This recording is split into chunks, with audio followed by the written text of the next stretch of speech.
ನಮಸ್ಕಾರ. ಸಾಮಾನ್ಯ ಜ್ಞಾನ ಟಾಪ್ 35 ಪ್ರಶ್ನೋತ್ತರ ಕಾರ್ಯಕ್ರಮಕ್ಕೆ ಸ್ವಾಗತ ಸುಸ್ವಾಗತ. ಈ ಒಂದು ಎಪಿಸೋಡನ್ನು ಸಂಪೂರ್ಣವಾಗಿ ನೋಡಿ, ಇಷ್ಟವಾದಲ್ಲಿ ಲೈಕ್ ಮಾಡಿ, ಶೇರ್ ಮಾಡಿ, ಕಮೆಂಟ್ ಮಾಡಿ. ಇಲ್ಲಿ ಕೊಟ್ಟಿರುವಂತಹ ಪ್ರತಿಯೊಂದು ಪ್ರಶ್ನೆಯೂ ಕೂಡ ಮುಂಬರುವಂತಹ ಯಾವುದೇ ರೀತಿಯ ಸ್ಪರ್ಧಾತ್ಮಕ ಪರೀಕ್ಷೆಗೆ ಅತಿ ಉಪಯುಕ್ತಕರವಾಗಿರುತ್ತೆ. ಈ ಎಲ್ಲ ಪ್ರಶ್ನೆಗಳಿಗೂ ಕೂಡ ಅತ್ಯಂತ ಸರಳ ವಿವರಣೆಗಳ ಜೊತೆಗೆ ನಿಮ್ಮ ಮುಂದೆ ಇಡ್ತಾ ಇದ್ದೀನಿ. All the best. ರಾಷ್ಟ್ರಪತಿಯವರಿಗೆ ಪ್ರಮಾಣ ವಚನವನ್ನು ಯಾರು ಬೋಧನೆ ಮಾಡುತ್ತಾರೆ? ಭಾರತದ ಮುಖ್ಯ ನ್ಯಾಯಮೂರ್ತಿಗಳು. ರಾಷ್ಟ್ರಪತಿಯವರಿಗೆ ಪ್ರಮಾಣವಚನವನ್ನು ಬೋಧಿಸುವವರು ಸರ್ವೋಚ್ಚ ನ್ಯಾಯಾಲಯದ ಮುಖ್ಯ ನ್ಯಾಯಾಧೀಶರು. ಇವರು ಇಲ್ಲದ ಸಂದರ್ಭದಲ್ಲಿ ಸರ್ವೋಚ್ಚ ನ್ಯಾಯಾಲಯದ ಹಿರಿಯ ನ್ಯಾಯಾಧೀಶರು ಪ್ರಮಾಣ ವಚನವನ್ನು ಬೋಧಿಸುವರು. ರಾಷ್ಟ್ರಪತಿಗಳ ಅಧಿಕಾರಾವಧಿ 5 ವರ್ಷಗಳು. ರಾಷ್ಟ್ರಪತಿಗಳು ತಮ್ಮ ರಾಜೀನಾಮೆ ಪತ್ರವನ್ನು ಉಪರಾಷ್ಟ್ರಪತಿಯವರಿಗೆ ನೀಡುತ್ತಾರೆ. 1 ಈಸ್ ದಿ ರೈಟ್ ಆನ್ಸರ್. ಕಲ್ಯಾಣ ರಾಜ್ಯ ಎಂಬ ಪರಿಕಲ್ಪನೆಯು ಭಾರತದ ಸಂವಿಧಾನದ ಈ ಭಾಗದಲ್ಲಿ ಕಂಡುಬರುತ್ತದೆ. ನಿರ್ದೇಶಕ ತತ್ವಗಳು. ಸಂವಿಧಾನದ ಭಾಗ 4 ರಾಜ್ಯ ನೀತಿ ನಿರ್ದೇಶಕ ತತ್ವಗಳ ಬಗ್ಗೆ ವಿವರಿಸುತ್ತದೆ. ವಿಧಿ 36ರಿಂದ 51. ಇದನ್ನು ಐರ್ಲೆಂಡ್ ಸಂವಿಧಾನದಿಂದ ಎರವಲು ಪಡೆಯಲಾಗಿದೆ. ಇವುಗಳನ್ನು ಎಂ.ಟಿ. ಶರ್ಮಾ ಎಂಬುವರು 3 ರೀತಿಯಲ್ಲಿ ವರ್ಗೀಕರಣ ಮಾಡಿದ್ದಾರೆ. 1 ಸಮಾಜವಾದಿ ತತ್ವಗಳು, 2 ಉದಾರವಾದಿ ತತ್ವಗಳು ಹಾಗೂ 3ನೇದು ಗಾಂಧಿ ತತ್ವಗಳು. 3 ಈಸ್ ದಿ ರೈಟ್ ಆನ್ಸರ್. ಸಂವಿಧಾನದ ಈ ಭಾಗವು ರಚನೆಕಾರರ ಮನಸ್ಸು ಮತ್ತು ಚಿಂತನೆಗಳನ್ನು ಪ್ರತಿಬಿಂಬಿಸುತ್ತವೆ. ಪ್ರಸ್ತಾವನೆ. ಜವಾಹರಲಾಲ್ ನೆಹರೂರವರಿಂದ ಪ್ರಸ್ತಾವನೆ ಅಥವಾ ಪೀಠಿಕೆ ರಚಿತವಾಗಿದೆ. ಇದನ್ನು ಅಮೆರಿಕ ಸಂವಿಧಾನದಿಂದ ಎರವಲು ಪಡೆದುಕೊಂಡಿದೆ. ಇದಕ್ಕೆ ನ್ಯಾಯಾಲಯದ ರಕ್ಷಣೆ ಇರುವುದಿಲ್ಲ. 42ನೇ ತಿದ್ದುಪಡಿ ಕಾಯ್ದೆ 1976ರ ಪ್ರಕಾರ ಪೀಠಿಕೆಯನ್ನು 1 ಬಾರಿ ತಿದ್ದುಪಡಿ ಮಾಡಿ 3 ಶಬ್ದಗಳನ್ನು ಸೇರ್ಪಡೆ ಮಾಡಲಾಗಿದೆ: ಸಮಾಜವಾದಿ, ಜಾತ್ಯತೀತ ಮತ್ತು ಸಮಗ್ರತೆ. 3 ಈಸ್ ದಿ ರೈಟ್ ಆನ್ಸರ್. ಭಾರತದ ಸಂವಿಧಾನದ ಯಾವ ಅನುಚ್ಛೇದವು ಮಾಧ್ಯಮಗಳಿಗೆ ವಾರ್ತೆಗಳನ್ನು ಪ್ರಸಾರ ಮಾಡುವ ಅವಕಾಶ ನೀಡಿದೆ? ಅನುಚ್ಛೇದ 19. 19ನೇ ವಿಧಿ 6 ಸ್ವಾತಂತ್ರ್ಯಗಳನ್ನು ಒಳಗೊಂಡಿದೆ. 19 ಉಪವಿಧಿ 1 ವಾಕ್ ಮತ್ತು ಅಭಿವ್ಯಕ್ತಿ ಸ್ವಾತಂತ್ರ್ಯವನ್ನು ಒಳಗೊಂಡಿದೆ. ಇದು ಪತ್ರಿಕಾ ಸ್ವಾತಂತ್ರ್ಯ ಹಾಗೂ ಮಾಹಿತಿ ಪಡೆಯುವ ಸ್ವಾತಂತ್ರ್ಯವನ್ನು ಒಳಗೊಂಡಿದೆ. 1 ಈಸ್ ದಿ ರೈಟ್ ಆನ್ಸರ್. ಈ ಕೆಳಕಂಡವುಗಳಲ್ಲಿ ಯಾವುದು ಸಂವಿಧಾನಿಕ ಸಂಸ್ಥೆಯಲ್ಲ? ನೀತಿ ಆಯೋಗ. ನೀತಿ ಆಯೋಗ ಅಂದರೆ national institution for transforming India. ಇದನ್ನು ಜೂನ್ 1, 2015ರಲ್ಲಿ ಯೋಜನಾ ಆಯೋಗದ ಬದಲಿಗೆ ಜಾರಿಗೆ ತರಲಾಯಿತು. ಇದರ ಅಧ್ಯಕ್ಷರು ಪ್ರಧಾನಮಂತ್ರಿಗಳಾಗಿರುತ್ತಾರೆ. ಇದು ಸಂವಿಧಾನಿಕ ಸಂಸ್ಥೆ ಅಲ್ಲ. 2 is the right answer. Bharat ಸಂವಿಧಾನದ ಯಾವ ಅನುಚ್ಛೇದವು ರಾಷ್ಟ್ರಪತಿಗಳ ವಿಶೇಷ ಭಾಷಣ ಕುರಿತಂತೆ ಒಳಗೊಂಡಿದೆ? ಅನುಚ್ಛೇದ 87. ವಿಧಿ 87 ರಾಷ್ಟ್ರಪತಿಯವರ ವಿಶೇಷ ಭಾಷಣದ ಬಗ್ಗೆ ತಿಳಿಸುತ್ತದೆ. 2 ಸಂದರ್ಭಗಳಲ್ಲಿ ರಾಷ್ಟ್ರಪತಿಯವರು ವಿಶೇಷ ಭಾಷಣವನ್ನು ಮಾಡುತ್ತಾರೆ. 1 ಸಾರ್ವತ್ರಿಕ ಚುನಾವಣೆ ಮುಗಿದ ನಂತರ ಹೊಸ ಸರ್ಕಾರವನ್ನು ಉದ್ದೇಶಿಸಿ. 2ನೇದು ಪ್ರತಿ ವರ್ಷದ ಪ್ರಥಮ ಅಧಿವೇಶನವನ್ನು ಉದ್ದೇಶಿಸಿ. 4 is the right answer. Bharat ಸಂವಿಧಾನದ ಯಾವ ಅನುಸೂಚಿಯು ಪಂಚಾಯಿತಿಗಳ ಅಧಿಕಾರ, ಪ್ರಾಧಿಕಾರ ಮತ್ತು ಜವಾಬ್ದಾರಿಗಳನ್ನು ಒಳಗೊಂಡಿದೆ? ಅನುಸೂಚಿ 11. 73ನೇ ತಿದ್ದುಪಡಿ ಕಾಯಿದೆ 1992ರ ಪ್ರಕಾರ ಪಿ.ವಿ. ನರಸಿಂಹರಾವ್ ಅವರ ಕಾಲದಲ್ಲಿ 11 ಪರಿಚ್ಛೇದನವನ್ನು ಸೇರಿಸಲಾಯಿತು. ವಿಧಿ 243ರಿಂದ 243 ಪಂಚಾಯತ್ ರಾಜ್ ಬಗ್ಗೆ ಹೇಳುತ್ತದೆ. 24/4/1993ರಂದು ಭಾರತದಲ್ಲಿ ಮತ್ತು 10 ಮೇ 1993ರಂದು ಕರ್ನಾಟಕದಲ್ಲಿ ಪಂಚಾಯತ್ ರಾಜ್ ವ್ಯವಸ್ಥೆ ಜಾರಿಗೆ ತರಲಾಗಿದೆ. So 4 is the right answer. Dyuti Chand ರವರು ಯಾವ ಕ್ಷೇತ್ರಕ್ಕೆ ಸಂಬಂಧಿಸಿದ್ದಾರೆ? ಅಥ್ಲೆಟಿಕ್ಸ್. ದ್ಯುತಿ ಚಾಂದ್ ರವರು ಮೂಲತಃ ಒಡಿಶಾದವರು. 3 ಫೆಬ್ರವರಿ 1996ರಲ್ಲಿ ಹುಟ್ಟಿದರು. ಇವರು 100 ಮೀಟರ್ ಓಟದಲ್ಲಿ ಭಾರತದ ವೃತ್ತಿಪರ ಓಟಗಾರ್ತಿ ಮತ್ತು ಪ್ರಸ್ತುತ ರಾಷ್ಟ್ರೀಯ champion. 1 is the right answer. ಗುರುತ್ವದಿಂದ ಉಂಟಾದ ವೇಗೋತ್ಕರ್ಷವು ಯಾವುದರಿಂದ ಮುಕ್ತವಾಗಿರುತ್ತದೆ? ಮೇಲಿನ ಎಲ್ಲ. ಗುರುತ್ವದಿಂದ ಉಂಟಾದ ವೇಗೋತ್ಕರ್ಷವು ವಸ್ತುವಿನ ರಾಶಿ, ಗಾತ್ರ ಮತ್ತು ಆಕಾರವನ್ನು ಒಳಗೊಂಡಿರುವುದಿಲ್ಲ, ಅಂದರೆ ಮುಕ್ತವಾಗಿರುತ್ತದೆ. 4 ಈಸ್ ದಿ ರೈಟ್ ಆನ್ಸರ್. ತುಕ್ಕು ಹಿಡಿಯದಂತೆ ಕಬ್ಬಿಣದ ವಸ್ತುವಿಗೆ ಸತುವಿನ ಲೇಪನ ಮಾಡುವುದಕ್ಕೆ ಡ್ಯಾಶ್ ಎನ್ನುವರು? ಗ್ಯಾಲ್ವನೀಕರಣ. ತುಕ್ಕು ಹಿಡಿಯದಂತೆ ಕಬ್ಬಿಣದ ವಸ್ತುವಿಗೆ ಸತುವಿನ ಲೇಪನ ಮಾಡುವುದಕ್ಕೆ ಗ್ಯಾಲ್ವನೀಕರಣ ಎನ್ನುವರು. 3 is the right answer. Radium ಅನ್ನು ಯಾವ ಖನಿಜದಿಂದ ಪಡೆಯಲಾಗುತ್ತದೆ? Pitch blend. ರೇಡಿಯಂ ಒಂದು ವಿಕಿರಣಶೀಲ ವಸ್ತು, ಬಿಳಿ ಬಣ್ಣದಲ್ಲಿರುತ್ತದೆ. ಇದು ಯುರೇನಿಯಂನ ಪ್ಲಿಚ್ ಬ್ಲೆಂಡ್ ಅದಿರಿನಲ್ಲಿ ಸ್ವಲ್ಪ ಪ್ರಮಾಣದಲ್ಲಿ ಸೇರಿಕೊಂಡಿರುತ್ತದೆ. ಇದನ್ನು 1898ರಲ್ಲಿ ಮೇರಿ ಕ್ಯೂರಿ ಹಾಗೂ ಅವರ ಪತಿ ಪಿಯರಿ ಕ್ಯೂರಿ ಅವರು ಕಂಡುಹಿಡಿದರು. 3 is the right answer. ಲೋಕಸಭೆಯಲ್ಲಿ ಅಂಗೀಕರಿಸಲಾದ ಕ್ರಿಮಿನಲ್ ಕಾಯ್ದೆ ತಿದ್ದುಪಡಿ ಮಸೂದೆ 2018 ಈ ವಿಷಯವಾಗಿ ಅವಕಾಶ ಕಲ್ಪಿಸಿದೆ. 12 ವರ್ಷಕ್ಕಿಂತ ಕಡಿಮೆ ವಯಸ್ಸಿನ ಬಾಲಕಿಯರ ಅತ್ಯಾಚಾರ ಅಪರಾಧಿಗಳಿಗೆ ಮರಣದಂಡನೆ. 12 ವರ್ಷಕ್ಕಿಂತ ಕೆಳಗಿನ ವಯಸ್ಸಿನ ಹುಡುಗಿಯರನ್ನು ಅತ್ಯಾಚಾರ ಮಾಡಿದ ಅಪರಾಧಿಗಳಿಗೆ ಮರಣದಂಡನೆ ನೀಡಲು 2018ರ ಲೋಕಸಭೆಯಲ್ಲಿ ಕ್ರಿಮಿನಲ್ ಲಾ ತಿದ್ದುಪಡಿ ಮಸೂದೆಯನ್ನು ಅಂಗೀಕರಿಸಲಾಗಿದೆ. 2 is the right answer.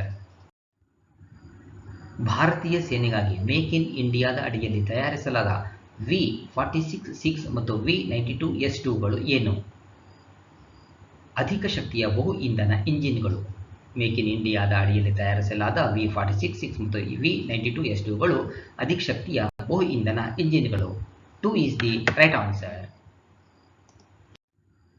ಹುಲಿ ಸಂರಕ್ಷಣೆ ಕುರಿತು ಜಾಗೃತಿ ಮೂಡಿಸಲು ಅಂತಾರಾಷ್ಟ್ರೀಯ ಹುಲಿ ದಿನವನ್ನು ಯಾವ ದಿನ ಆಚರಿಸಲಾಗುತ್ತದೆ?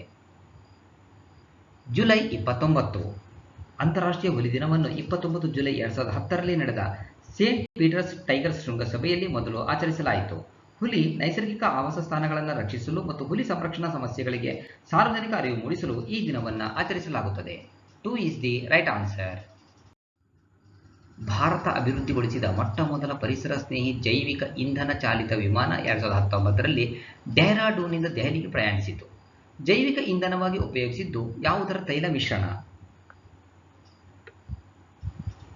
ಜಟ್ರೋಪ ಬೀಜಗಳು. ಜೈವಿಕ ಇಂಧನವಾಗಿ ಉಪಯೋಗಿಸಿದ್ದು ಜಟ್ರೋಪ ಬೀಜಗಳು. ಭಾರತದ ಪ್ರಥಮ ಪರಿಸರ ಸ್ನೇಹಿ ಜೈವಿಕ ಇಂಧನ ಚಾಲಿತ ವಿಮಾನ ಯಾನವನ್ನು ಡೆಹ್ರಾಡೂನ್ನಿಂದ ದೆಹಲಿಗೆ ಪ್ರಯಾಣಿಸಲಾಯಿತು. So 1 is the right answer.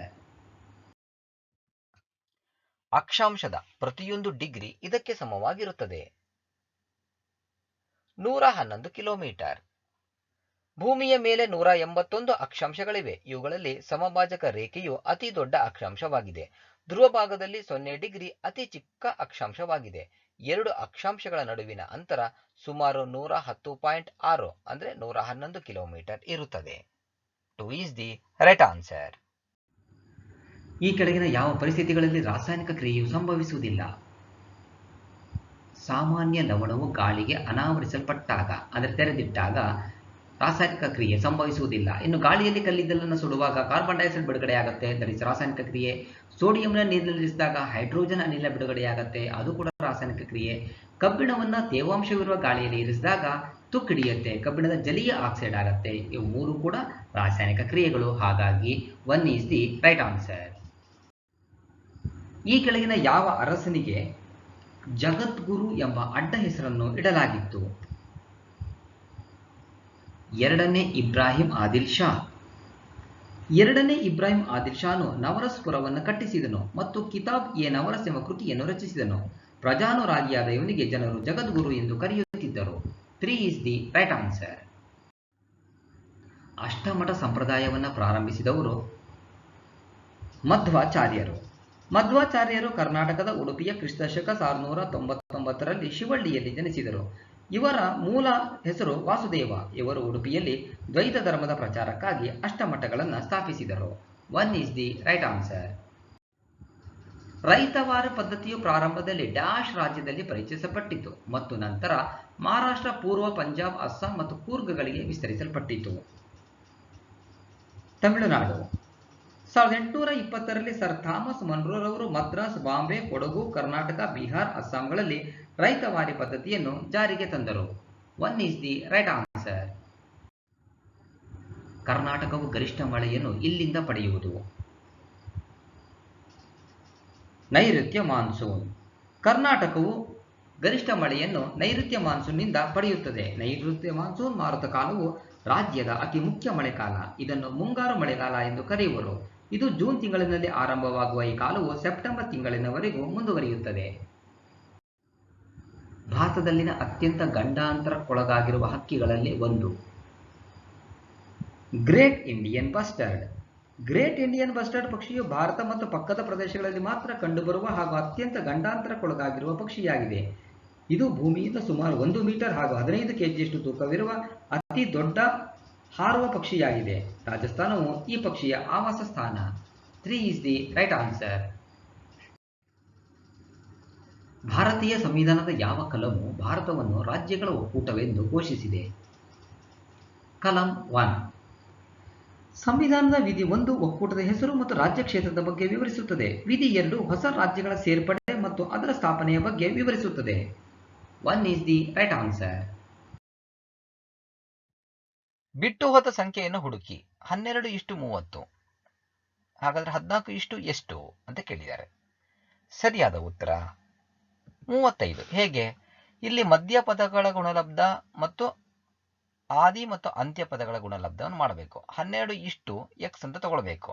ಅಲ್ಲಿ 30 × 14 /12 ಅಂತ ಮಾಡಿದಾಗ 6 2 12, 6 5 30. ಇಲ್ಲಿ 2 ಇದೆಯಲ್ಲ, 2 7 14, 7 5 35. x is equal to 35. ಅಂದ್ರೆ ಎಷ್ಟು ಬರುತ್ತೆ ಅಲ್ಲಿ ಉತ್ತರ? 35. 3 is the right answer. ಪ್ರಥಮ ವೇದ ಯಾವುದು? ಋಗ್ವೇದ. ಋಗ್ವೇದ ಅತ್ಯಂತ ಪುರಾತನ ಹಾಗೂ ಪ್ರಥಮ ವೇದವಾಗಿದೆ.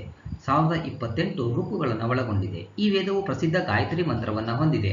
ಪ್ರೊಫೆಸರ್ ಮ್ಯಾಕ್ಸ್ ಮುಲ್ಲರ್ ಅವರು ಋಗ್ವೇದವನ್ನು ಮನುಕುಲದ ಪ್ರಥಮ ಗ್ರಂಥವೆಂದು ಕರೆದಿದ್ದಾರೆ. 4 is the right answer. Vikramarjuna ವಿಜಯದ ಕರ್ತೃ? ಪಂಪ. ವಿಕ್ರಮಾರ್ಜುನ ವಿಜಯವನ್ನು ಬರೆದವರು Pampa. 3 is the right answer.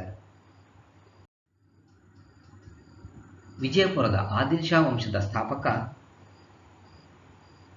Yusuf Adil Shah. ಬಿಜಾಪುರದ ಆದಿಲ್ ಶಾಹಿ ವಂಶದ ಸ್ಥಾಪಕ ಯೂಸುಫ್ ಆದಿಲ್ ಶಾ. ಈತನು ಮರಾಠ ಮಂತ್ರಿ ಮುಕುಂದನ ಸೋದರಿಯನ್ನ ವಿವಾಹವಾಗಿ ಹಿಂದೂಗಳೊಡನೆ ಉದಾರ ರೀತಿಯಲ್ಲಿ ನಡೆದುಕೊಳ್ಳುತ್ತಿದ್ದನು. ಬಿಜಾಪುರದ ಗೋಳಗುಮ್ಮಟವನ್ನು ಮೊಹಮ್ಮದ್ ಆದಿಲ್ ಶಾ ಕ್ರಿಸ್ತಶಕ 1426ರಲ್ಲಿ ನಿರ್ಮಿಸಲು ಪ್ರಾರಂಭಿಸಿದನು. 2 is the right answer. ಶಂಕರಾಚಾರ್ಯರು ಜನಪ್ರಿಯಗೊಳಿಸಿದ ತತ್ವಜ್ಞಾನವಿದು? ಅದ್ವೈತ. ಶಂಕರಾಚಾರ್ಯರು ಅದ್ವೈತ ಸಿದ್ಧಾಂತದ ಪ್ರತಿಪಾದಕರು.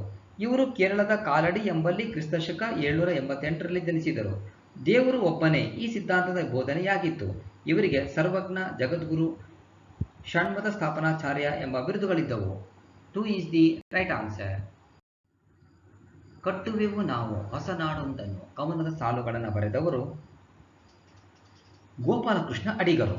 ಗೋಪಾಲಕೃಷ್ಣ ಅಡಿಗರ ಕವನ ಸಂಕಲನ ಭಾವತರಂಗ 1946ರಲ್ಲಿ ಕಟ್ಟುವೆವು ನಾವು ಹೊಸನಾಡೊಂದನ್ನು, 1948ರಲ್ಲಿ ನಡೆದು ಬಂದ ದಾರಿ, 1952ರಲ್ಲಿ ಚಂಡಮದ್ದಳೆ, 1954 ಭೂಮಿಗೀತೆ, 1959 ವರ್ಧಮಾನ, 1972 ಇದನ್ನು ಬಯಸಿರಲಿಲ್ಲ. ಹೀಗೆ ಅನೇಕ ಕವನ ಸಂಕಲನಗಳನ್ನು ಬರೆದಿದ್ದಾರೆ.